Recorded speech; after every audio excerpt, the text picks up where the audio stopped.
এবার বোধহয় কথা খুব সুন্দর হবে নাকি? কথা বলার জন্য জিহ্বা ভিতরে নড়াচড়া শুরু করেছে। ঠোঁট দুইটা তখন বলে আমি 2 মিনিট পরে ফাঁক হব। কথা খুব ভালো হবে নাকি?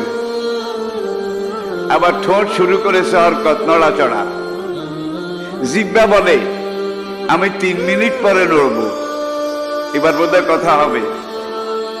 যখন যেখানে যেভাবে যতটুকুন দরকার, 1 সেকেন্ড আগেও নয় পরেও নয়, ঠোঁট যেভাবে ফাঁক হয় জিহ্বা ওইভাবে নড়ে। কথাটা জোরে বলবেন, জিহ্বা একটু জোরে নড়ে, ঠোঁট একটু বেশি ফাঁক হয়। কথাটা ধীরে বলবেন, জিহ্বা একটু আস্তে নড়ে, ঠোঁট দুইটা কম ফাঁক হয়। ঠিক কিনা বলেন?